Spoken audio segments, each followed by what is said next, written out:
Assalamualaikum warahmatullahi wabarakatuh.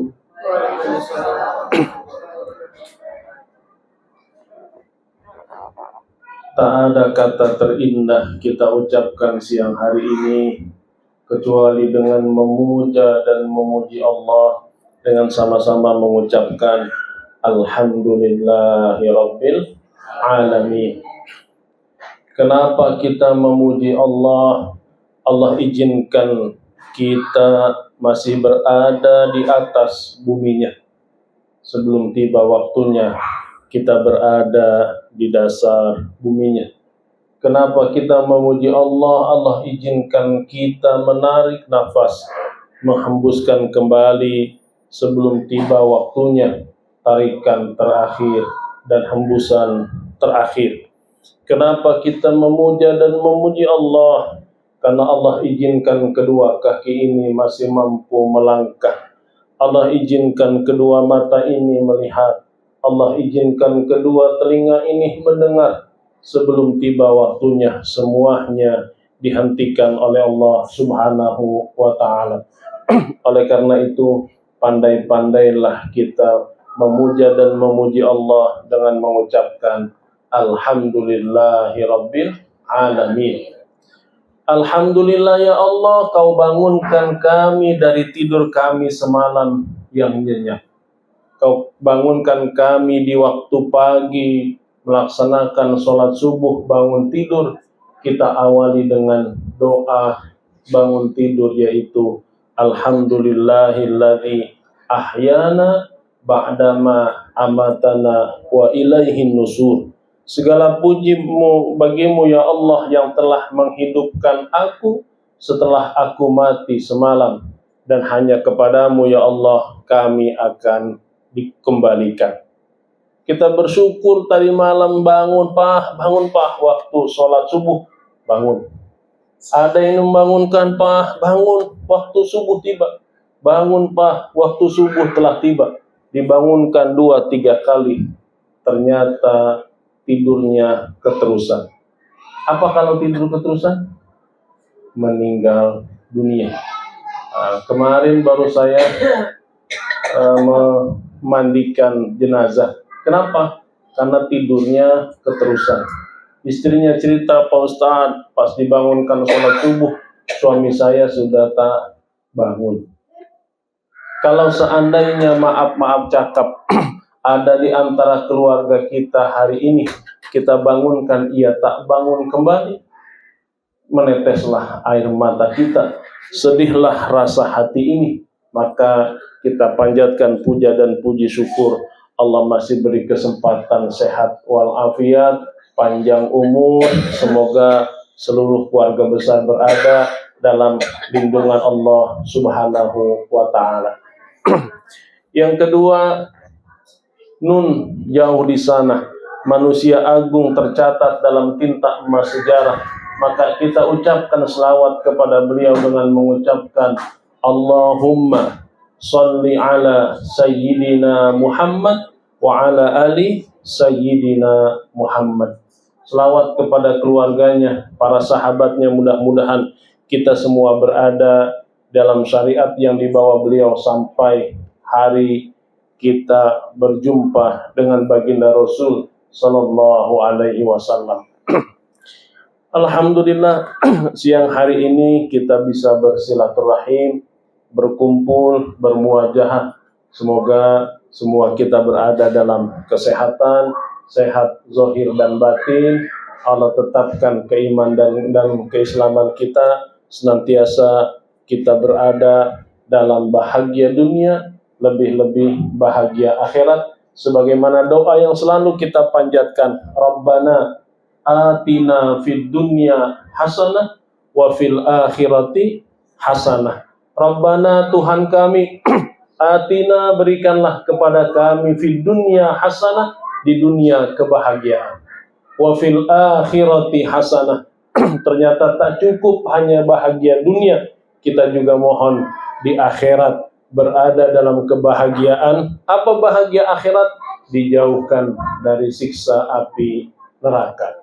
Maka tema kita pada kesempatan siang hari ini, kita berbicara tema sederhana tetapi butuh diamalkan. Apa temanya?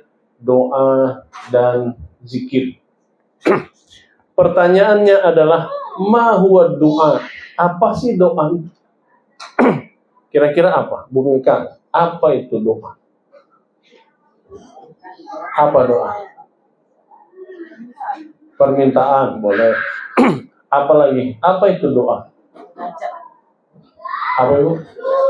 Munajat, bisa. Apa itu doa? Harapan, bisa. Kira-kira ketika kita doa itu, lebih banyak kita berdoa dikasih sama Allah, apa tanpa kita berdoa Allah sudah kasih? Diulangi pertanyaannya. Kira-kira nih perjalanan hidup kita, lebih banyak kita berdoa dikasih, atau tanpa kita berdoa Allah sudah kasih? Tanpa berdoa aja Allah sudah kasih. Ada poin besar. Maka di awal kita membaca surat Al-Fatihah, Bismillahirrahmanirrahim, dengan nama Allah yang Maha Pengasih. Sebelum diminta oleh hamba-hambanya, Allah kasih dulu. Apa yang tidak dikasih Allah? Allah sediakan matahari buat kita manusia, Allah kasih gratis. Matahari tiada diganti dengan rembulan, rembulan gratis. Allah sediakan air, dari atas langit Allah turunkan air, dari bumi Allah hamparkan air. Allah berikan buat kita manusia air kehidupan. Bahkan tubuh kita 70% menurut ilmu biologi banyak zat cairnya. Al-Quran mengatakan waja'alna minal ma'i kulla syai'in hai, dan sungguh kata Allah, aku jadikan dari air itu setiap sesuatu jadi hidup. Sederhana kalau kita renungkan, Allah ciptakan air dari bagian leher ke atas. Di mana saja yang ada airnya? Mata ada airnya, terus hidung ada airnya, terus turun ke mulut ada airnya. Di mana lagi? Tenggorokan, alhamdulillah ada airnya. Di mana lagi? Dari leher ke atas kita lihat. Telinga atau kuping. Allah berikan air ini pas. Takarannya pas, rasanya juga pas. Tanpa diundang, tersandung kaki kita, sakit. Tiba-tiba mata mengeluarkan airnya. Kalau ditanya di mana kira-kira gudangnya air mata kita? Ada yang berkata, Pak Ustadz, sudah payah hidup ini. Air mata rasanya sudah habis. Tak pernah habis. Selagi masih hidup, air mata tak akan pernah habis. Karena ketika sedih, dia otomatis akan keluar air mata. Pas apa rasanya air mata? Oh, ada yang asing. Ketahuan sering sedih kayaknya. Ada pengalaman rasa air mata asing. Turun lagi kita ke hidung, ada airnya juga. Nah, itu kalau sudah musimnya musim hujan, serat-serot. Apa rasa air di hidung? Enggak. Pokoknya sama-sama paham lah. Lalu turun lagi ke mulut. Apa rasa air kita di mulut? Tawar-tawar tapi manis lah. Tergantung hidangan yang kita makan. Kita makan gula, dia akan terpengaruh juga menjadi manis. Kita makan pare, ya jadi pahit rasa air di mulut. Ada juga yang jauhan sedikit. Di telinga ada airnya. Kira-kira di telinga rasanya apa? Serius nih, nggak ada yang tahu. Apa rahasia antara kita jadi? Bau. Oh, bau. Allah takdirkan ini ada kadarnya pas. Kalau seandainya di telinga kita airnya berlebihan, jadi apa? Kata ibu tadi dibilang jadi conge. Alhamdulillah Allah berikan kita sehat semua. Kalau di mulut air kita berlebihan, jadi apa? Kemana-mana bawa sapu tangan, ngiler aja. Karena airnya berlebihan. Allah takdirkan ia hidup air di mata kita, hidup air di hidung kita, hidup air di telinga kita, hidup air di mulut kita. Kalau bukan karena Allah yang ngasih, apakah bisa kita takar sendiri berapa takaran air di mata, berapa takaran air di mulut, berapa takaran air di telinga? Itu saja kalau kita renungkan, hanya kita bisa mengucapkan Alhamdulillahirabbil alamin. Belum lagi ketika kita melihat hamparan bumi, dimanapun kita berpijak, Allah sediakan langkah-langkah kaki kita untuk menginjak buminya Allah. Semuanya Allah sediakan kepada kita umat manusia. Perjalanan kehidupan yang Allah karuniakan ini kita renungi. Kenapa kita renungi? Karena kita akan kembali. Saya ulangi. Kenapa kita harus pandai-pandai merenungi perjalanan kehidupan ini? Karena kita akan kembali. Saudaraku yang dimuliakan Allah Subhanahu wa taala, doa adalah bukti kita sebagai hamba dan Allah sebagai Khalik. Doa adalah bukti sebagaimana yang selalu kita baca, Iyyaka na'budu wa iyyaka nasta'in. Hanya kepadamu ya Allah kami beribadah, dan hanya kepadamu ya Allah kami memohon pertolongan. Lalu yang kedua, selalu kita baca doa iftitah. Dan di ayat Al-Quran pun sama-sama sering kita baca. Pengakuan jujur kita sebagai manusia. Ayatnya kita baca sama-sama, saya pimpin, nanti saudaraku sekalian ikuti ayat ini. A'udzu billahi minasy syaithanir rajim. Sama-sama. A'udzu billahi Bismillahirrahmanirrahim.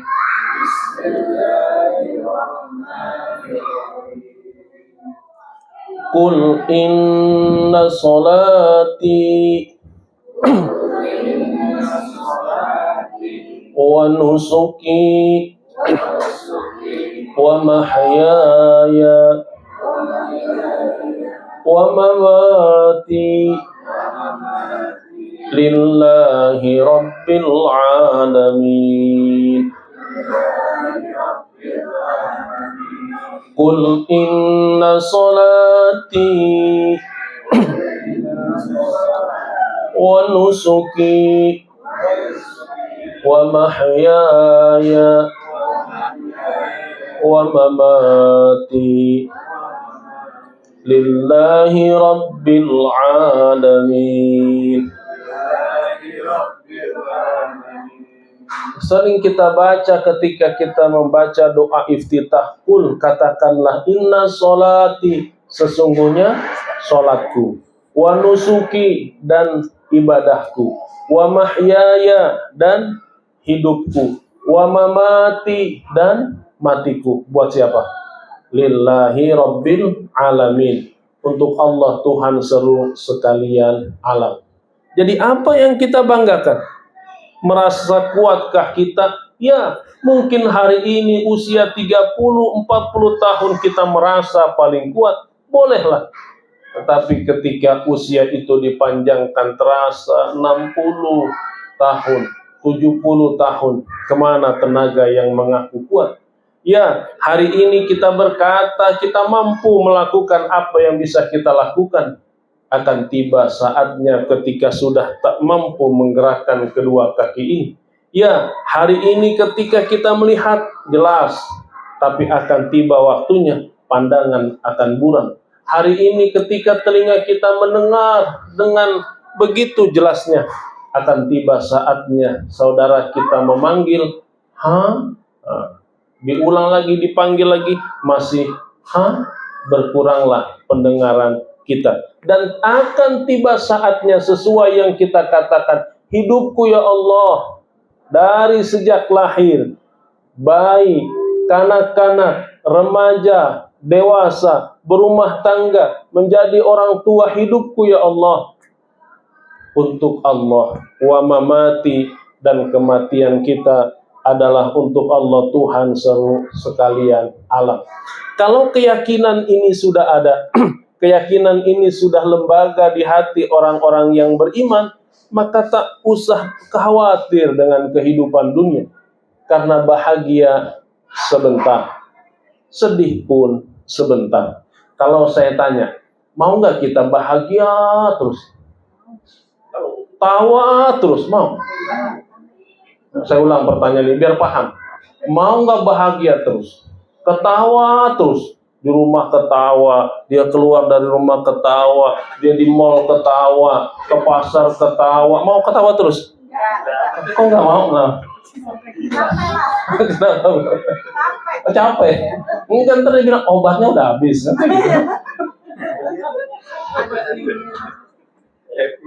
Happy bahagia terus pun tak indah. Terasa kita akan bersyukur nikmatnya gigi ketika sakit gigi. Terasa kita bersyukur nikmatnya mata ketika sudah mulai buram. Allah tegur sedikit-sedikit.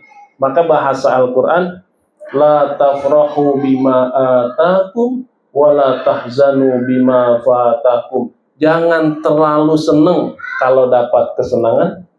Senang boleh, terlalunya nggak boleh. Wala tahzanu bima fatakum. Jangan terlalu sedih ketika kehilangan. Saya ulangi. Jangan terlalu senang ketika dapat kesenangan. Jangan terlalu bersedih ketika dapat kesedihan. Artinya apa? Nikmati aja. Ketika dapat kesenangan, nikmati kadar kesenangannya tanpa berlebihan.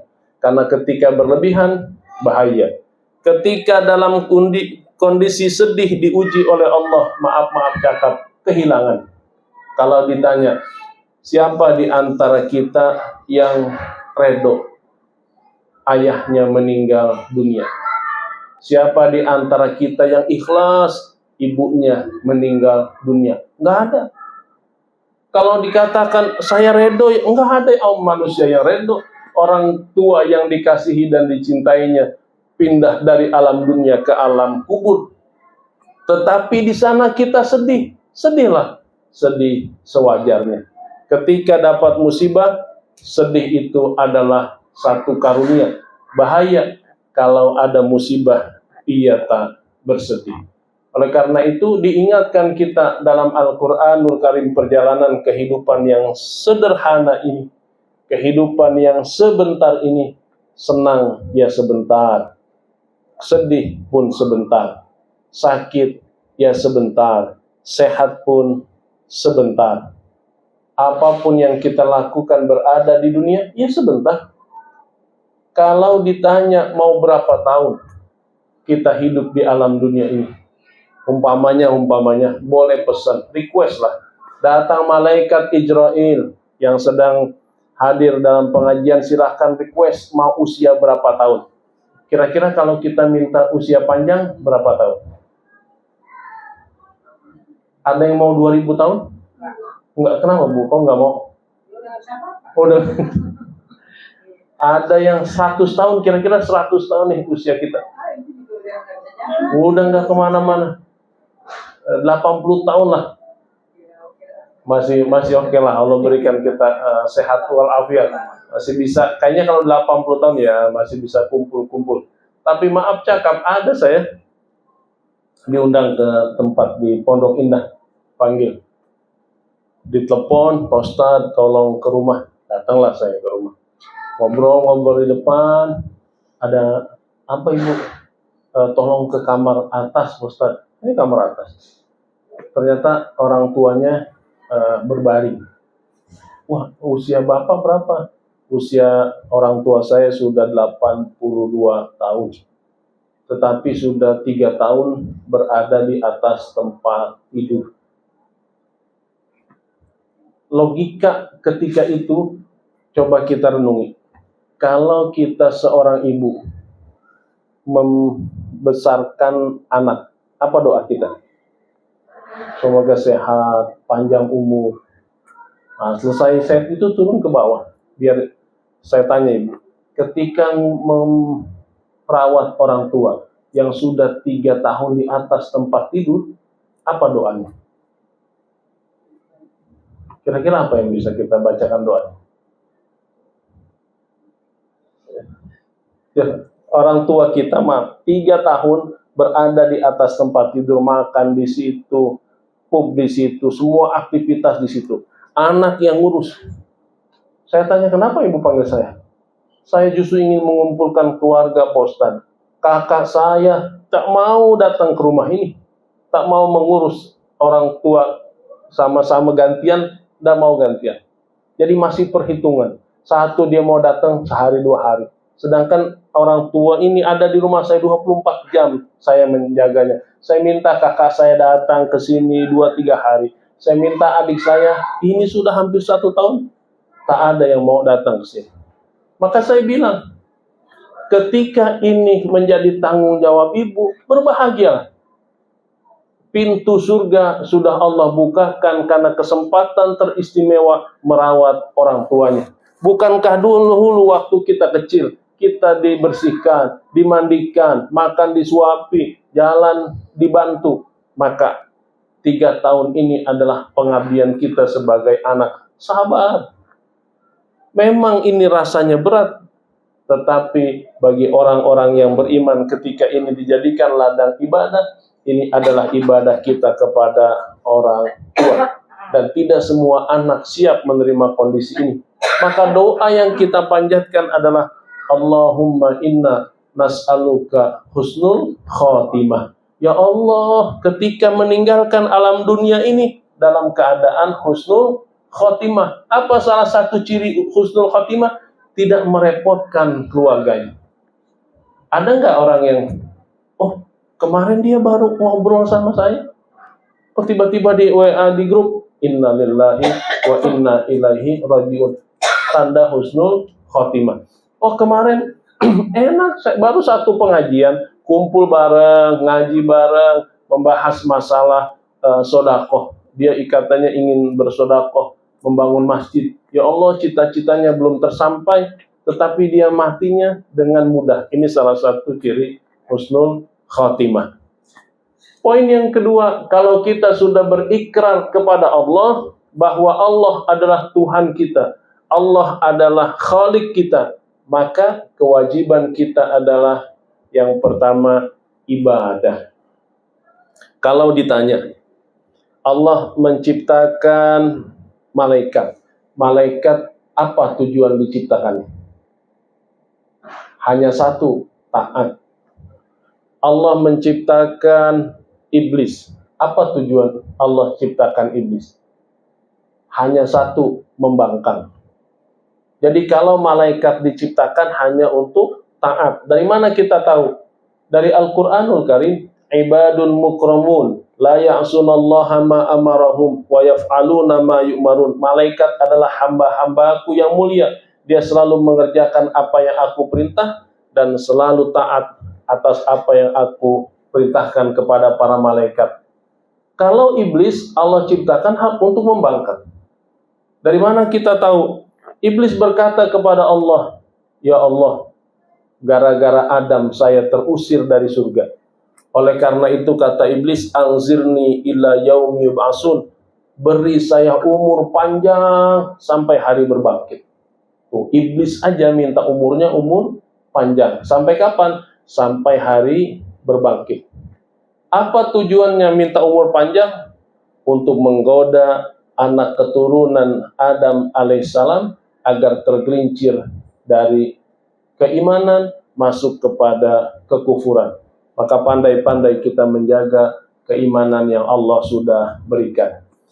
Lalu yang kedua, ketika kita sudah dianjurkan oleh Allah Subhanahu wa taala poin tahu tujuan iblis, tahu tujuan malaikat. Pertanyaan kedua, apa sih tujuan Allah menciptakan kita di dunia ini? Apakah kita diciptakan hanya untuk meramaikan dunia selesai?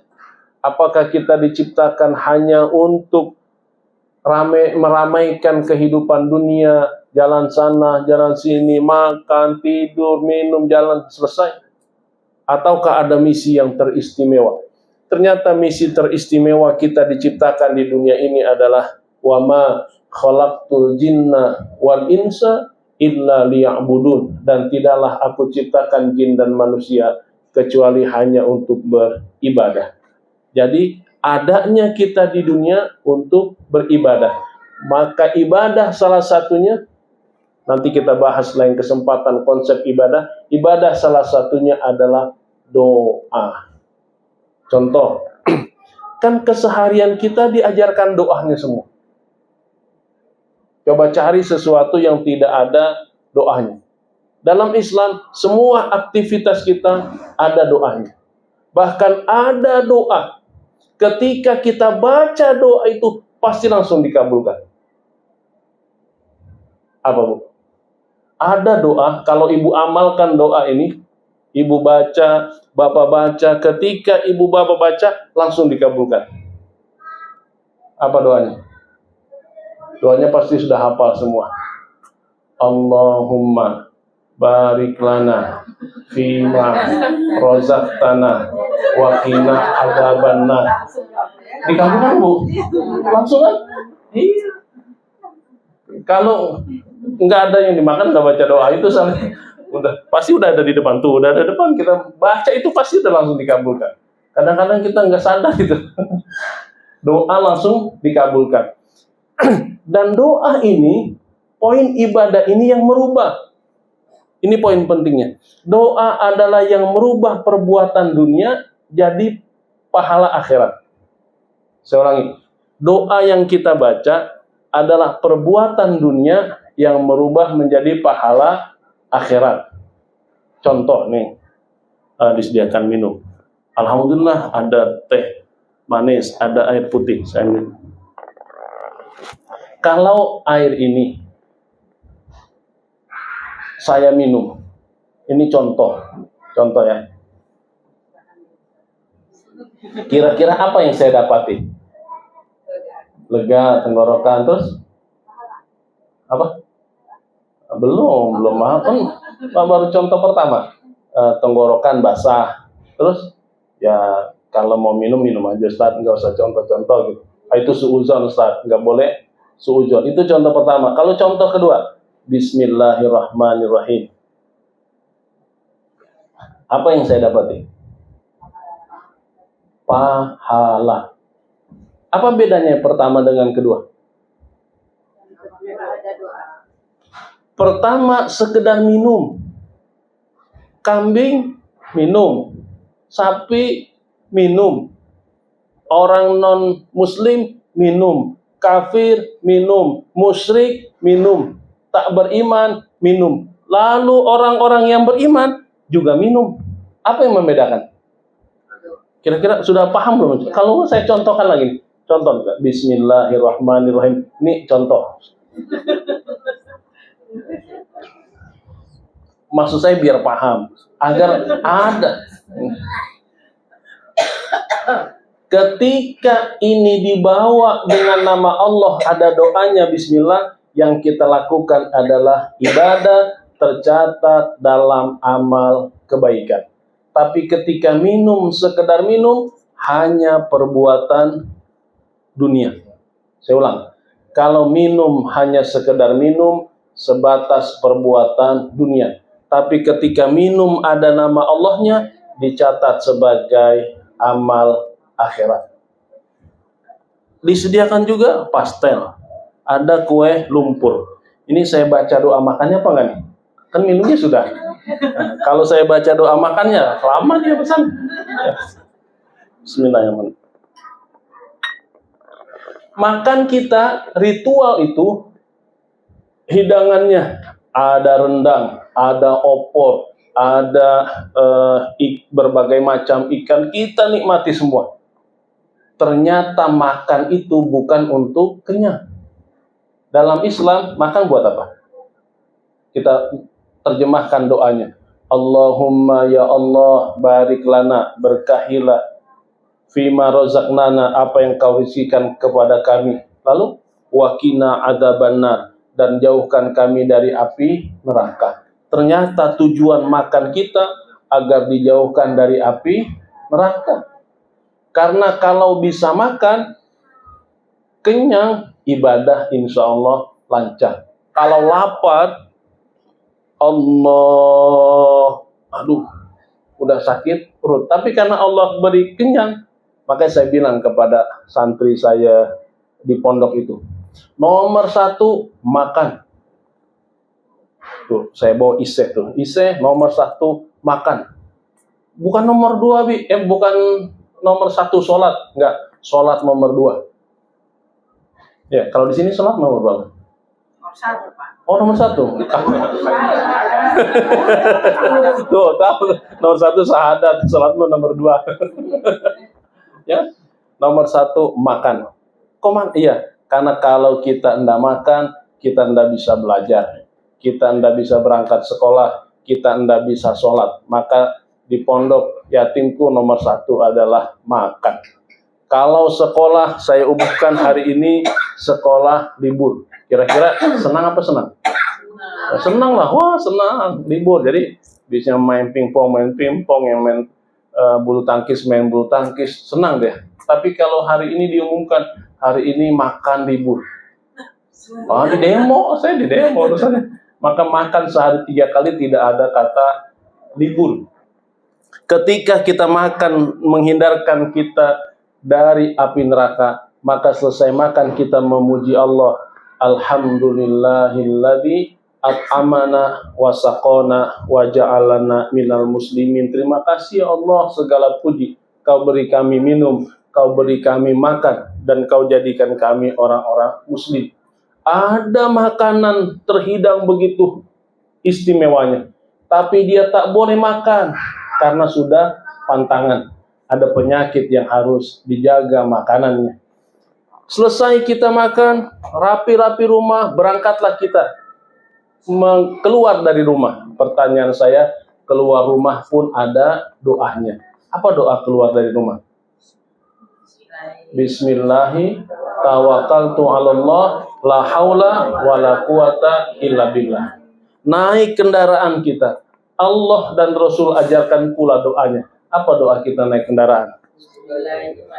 Bismillahi majreha wa mursaha. Dalam perjalanan tiba-tiba perut kita mules karena tadi sarapan pedas yang kita makan. Sudah mules, sudah harus ada yang dikeluarkan. Kita nyari apa ketika itu? Lari pom bensin, cari ke toilet. Orang beriman jangankan masuk ke dalam masjid, masuk ke toilet aja berpahala. Ketika dia berdiri di depan toilet, lalu siap-siap dia baca doa masuk toilet. Bismika Allahumma ahya wa bismika amut. Salah. Oh, itu ini mau ke toilet atau mau tidur? Tidur. Masuk ke toilet dia. Allahumma inni a'udzubika minal khubusi wal khaba'is. Ya Allah, aku berlindung dari godaan setan laki-laki dan setan perempuan. Masuk kaki kiri, lalu tutup pintu 2 jam di toilet, pahala. Dengan syarat ada doanya yang dibaca. Tapi kalau 2 jam di toilet ngapain kira-kira gitu? Nah, itu tadi, lanjutkan doa yang tadi. Bismika Allahumma ahya wa bismika amut. Apa? Islam memandang perbuatan kotor ini, tetapi ketika ada nama Allah yang disertakan, bernilai ibadah. Bahkan yang ibu-ibu, yang perempuan, yang biasa bercermin, jadikan bercermin itu ibadah. Apa doa bercermin? Ayo, jangan-jangan belum pada bercermin nih. Apa doa bercermin? Bismillah aja, boleh bismillah. Allahumma kama hasanta khalqi fahasin khuluqi. Bercerminnya kita jadi pahala. Lalu bagaimana? Kok doa banyak doanya tapi tidak hafal semua. Allah berikan solusi lewat sabda baginda Rasul. Hadisnya begini, kullu amalin Dzibalin la yabta'u fihi bi bismillah. Amal perbuatan itu jadi sia-sia kecuali diawali dengan bismillah.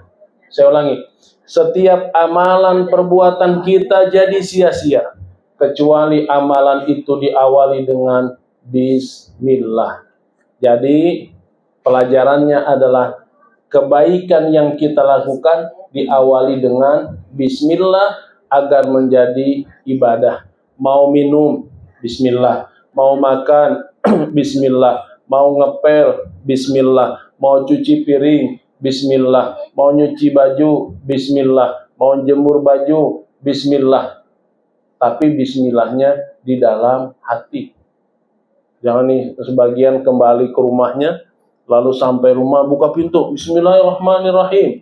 Ngambil bantal, bismillahirrahmanirrahim. Ngambil piring, bismillahirrahmanirrahim. Ngambil sendok, bismillahirrahmanirrahim. Kata suaminya, aliran mana ini bu?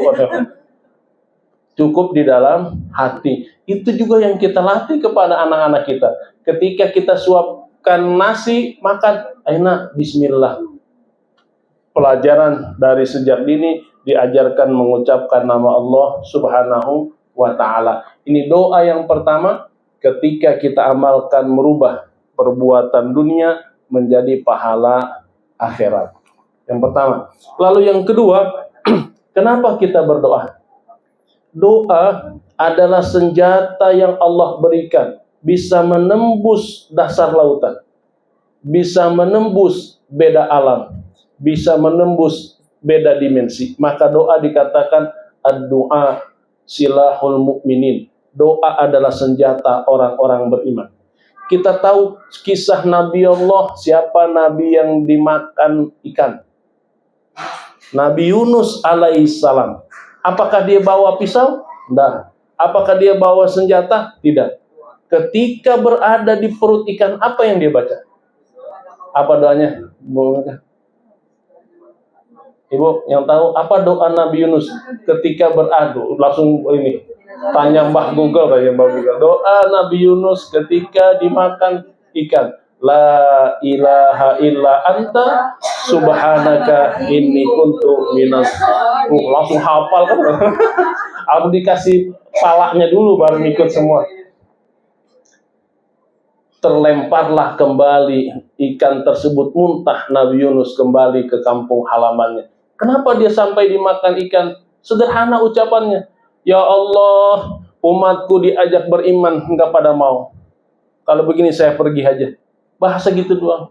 Putus asa Nabi Yunus alaihissalam, Allah peringati kembali ke kampung halamannya untuk berdakwah. Kita tahu Nabi Allah Ibrahim alaihissalam ketika ia dibakar oleh Raja Namrud di api yang berkobar-kobar, dimasukkanlah Nabi Allah Ibrahim alaihissalam. Allah turunkan mukjizatnya dengan doa Nabi Allah Ibrahim ketika datang malaikat Jibril, ya Nabi Allah Ibrahim, aku diutus oleh Allah untuk membantumu.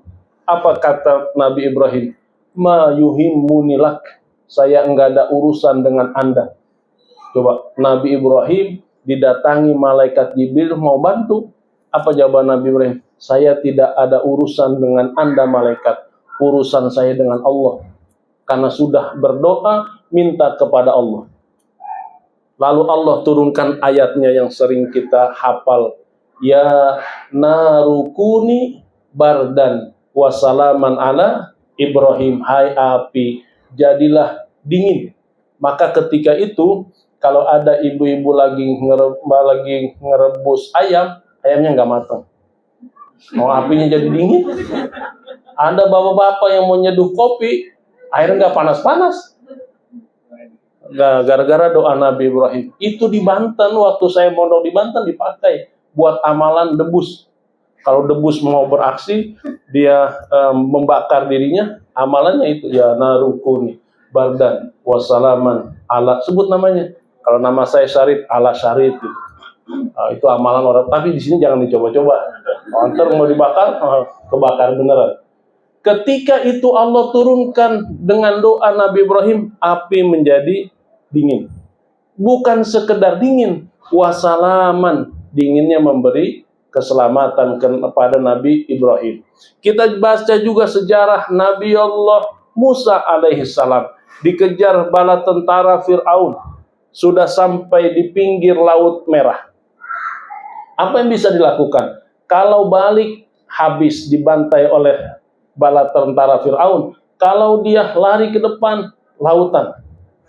Mengangkat tangan Nabi Allah Musa alaihissalam berdoa, lalu turun ayat idrib bi asoka, ya Musa, pukul dengan tongkatmu lautan. Lalu dipukul lautan, terbelah.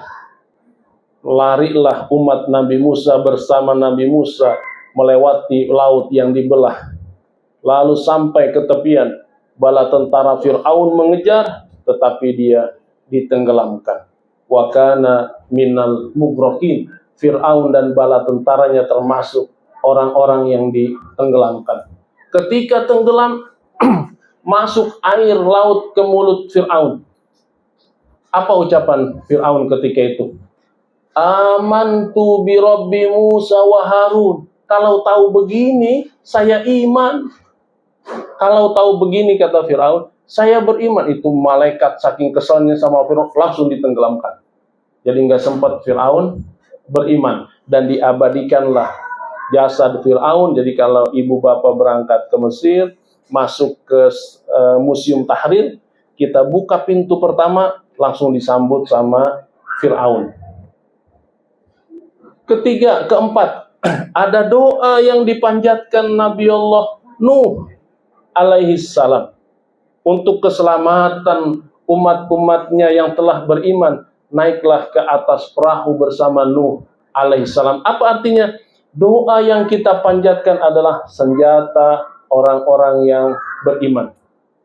Dalam kesendirian ibu bapak yang dimuliakan Allah Subhanahu wa taala, saudaraku sekalian, maka dalam kesempatan apapun panjatkanlah doa. Terutama, maaf cakap, ada saudara kita yang telah meninggal dunia, orang tua kita yang sebagian telah meninggal dunia. Kalau ingat, ketika kita ingat saudara kita, sebutkan namanya, Al-Fatihah, baca Al-Fatihah. Ketika kita ingat ada yang keluarga kita telah tiada, ingat namanya, sebut namanya, lalu kirimkan Al-Fatihah. Semoga Allah lapangkan alam kuburnya.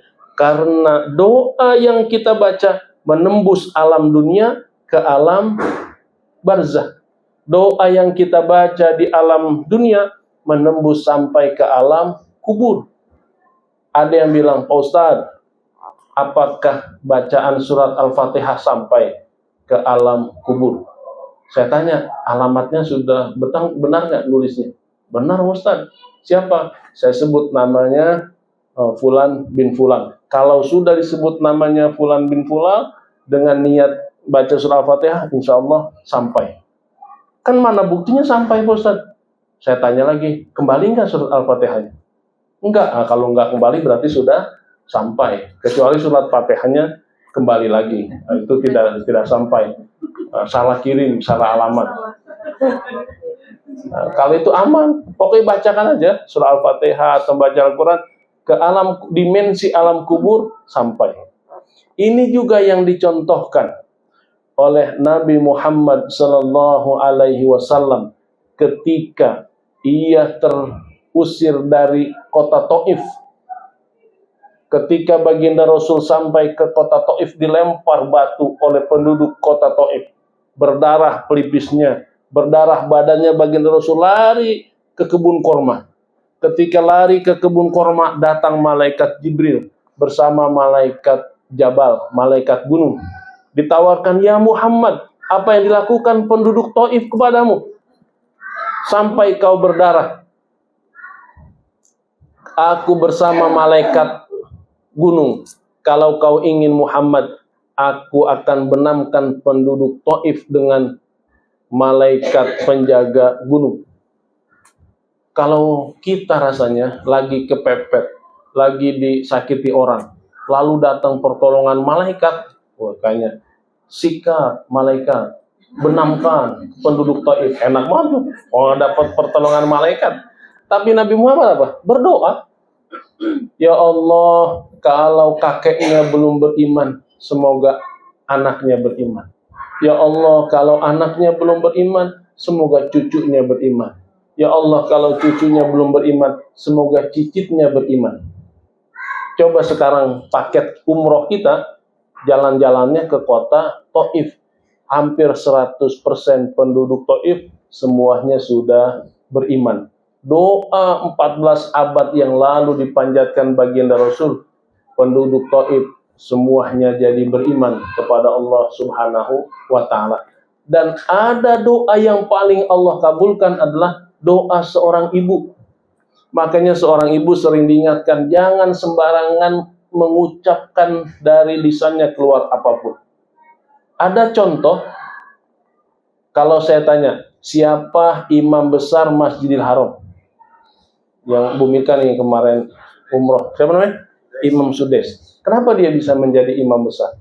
Contohnya, Sudes kecil itu, kalau dibilang, Sudes, nak ngaji nak, nggak mau. Besok disuruh lagi, Sudes, belajar ke Syekh nak, belajar Al-Quran. Nggak mau. Ketika disuruh ngaji, Sudes paling banyak membangkangnya. Apa kata ibunya Sudes? Ya Allah, kalau seperti ini terus kamu nak, nanti menjadi imam besar Masjidil Haram. Marahnya begitu gitu. Kalau ibu marah, ya Allah, nggak mau sekolah, nanti gantiin Jokowi gitu. Biar jadi presiden.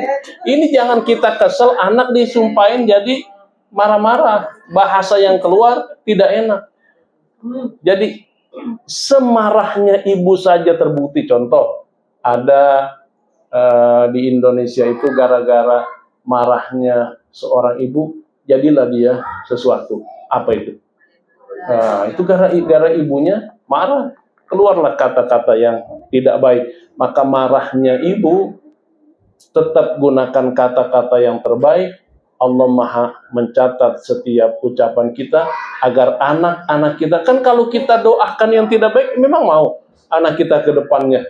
Kalau tidak mau sekolah, nanti jadi pemulung. Kan nggak tega juga. Kalau tidak mau belajar, nanti tak bisa selama-lamanya. Benar, selama-lamanya nggak bisa apa-apa. Jangan. Tetap kata-kata yang keluar adalah kata-kata yang terbaik. Ibu ditinggal anaknya yang kuliah. Dia kuliah di Jogja. Ditinggal anaknya kuliah di Amerika. Ditinggal anaknya kuliah di Turki. Apa yang bisa kita titipkan? Kita titipkan kepada Allah. Ya Allah, anak-anakku jaga. Tolong jaga mereka. Lindungi mereka ya Allah. Beri kesehatan. Beri kebaikan, beri keberkahan. Al-Fatihah. Selain uang yang dikirim, ada doa yang terbaik kita kirim untuk anak-anak kita yang pendidikan. Terus ada kata-kata doa yang kita panjatkan kepada Allah. Kita tak tahu apa yang terjadi, maka kita titipkan lewat doa kepada Allah Subhanahu wa ta'ala. Terakhir, doa itu ada 3 manfaatnya. Pertama, doa langsung dikabulkan. Seperti tadi tuh, doa makan itu doa langsung dikabulkan. Ada doa para nabi, doa langsung dikabulkan. Nabi Nuh minta hujan, langsung hujan. Nabi Musa membelah lautan, langsung terbelah lautan. Nabi Muhammad berdoa agar bulan terbelah sebagai mukjizat, terbelah. Doa langsung dikabulkan. Kedua, doa sebagai tolak bala. Kita sedang perjalanan naik motor, tiba-tiba seharusnya kita maaf menabrak seseorang, Allah lindungi. Itu bagian dari doa kita. Anak kita yang sedang keluar rumah, seharusnya secara logika dia terserempet mobil, Allah berikan keselamatan, tolak bala, itu bagian dari doa. Di suatu tempat kita lihat orang-orang yang ada di sana dalam kondisi kecelakaan, Allah berikan kita keselamatan, itu bagian dari doa. Jadi doa-doa yang kita baca tidak harus hari itu dikabulkan, tapi poin kedua sebagai tolak bala. Yang ketiga, doa sebagai investasi akhirat. Jadi doa-doa yang kita panjatkan selama hidup di dunia, nanti kita akan terima ganjaran pahalanya ketika kita masuk ke dalam surganya Allah Subhanahu wa ta'ala akan ditebok celengan doa kita, semuanya akan dikabulkan oleh Allah Subhanahu wa ta'ala. Jangan kira ketika kita doa, ya Allah beri saya jodoh, ternyata 1 bulan belum dapat jodoh, 1 tahun belum dapat jodoh, 3 tahun belum dapat jodoh. Doa lagi, ya Allah berikan saya jodoh. Perjalanan waktu 3 tahun, doanya dibacakan itu, belum datang jodoh juga. Ternyata jodoh kita dijagain orang lain. Dia yang sudah pacaran 5 tahun, putus, pindah ke kita. Iya, jodohnya dijagain orang lain. Ada nggak yang begitu? Oh, banyak. Banyak. Ketika kita berdoa, maka poin terakhir adalah wa anta muqinun bil ijabah. Yakin Allah akan mengabulkannya. Jangan doa, ya Allah berikan saya rumah, terserah dah rumahnya kayak apa baik. Enggak begitu juga. Ya Allah berikan saya jodoh, enggak apa-apa, yang penting perempuan ya Allah gitu. Enggak begitu juga. Berikan nilai doa itu nilai keyakinan, bukan nilai hampa. Karena Allah tidak akan marah ketika kita doa, ya Allah minta istana. Allah marah nggak? Enggak. Ya Allah minta 237 triliun. Allah marah nggak? Enggak. Ya, tapi tahu diri aja sebanyak itu. Apa artinya? Doa itu bebas selama dalam kebaikan. Tapi jadikan doa yang akan tetap mengalir ketika kita meninggalkan alam dunia ini. Pertanyaan saya terakhir. Ibu bapak lebih lama hidup di dunia apa lebih lama hidup di alam kubur? Kira-kira di alam kubur kita nanti hidup berapa lama? Kira-kira di alam kubur? Sampai nanti kiamat. Kira-kira kiamat berapa tahun lagi? Ada 2000 tahun lagi kiamat? Kita taruh pokoknya 2000 tahun lagi kiamat. Kita meninggal di tahun 2040. Sampai kiamat 2000 tahun lagi. Lama hidup di dunia apa lama hidup di alam kubur? Lebih lama di alam kubur. Alam kubur kita, sholat kita selesai. Alam kubur kita, puasa kita selesai. Alam kubur kita, baca Al-Quran kita selesai. Mana yang nggak selesai? Waladun solihun yad'ulahu. Kita punya anak yang mendoakan orang tuanya, ngalir ke alam kubur. Atau sodaqotun jariyah, harta yang kita bangun masjid, harta yang kita bantu fakir miskin, harta yang kita membuat sodakoh, harta yang kita memberikan jadi wakaf. Mati kita terkubur, ngalir terus. Selama 2000 tahun kita berada di alam kubur, dapat kiriman pahala. Jadi jangan sampai logika kita, mati kita, selesai juga amal ibadah kita. Mati kita, ada pahala yang mengalir, menemani kita di alam kubur. Ada yang bertanya, Pak Ustadz, memang kita hidup di alam kubur? Hidup. Kan kita sering mendengar, ketika seseorang masuk ke alam kubur, datang malaikat. Apa bocoran soalnya? Man robbuka, man nabiyuka, mad dinuka. Kalau itu nggak hidup, berarti malaikat goblok. Udah mati ditanya. Maka orang beriman akidah Ahlussunnah wal Jamaah mengatakan yang di alam kubur dia hidup, tapi kita tak tahu bagaimana mereka hidup.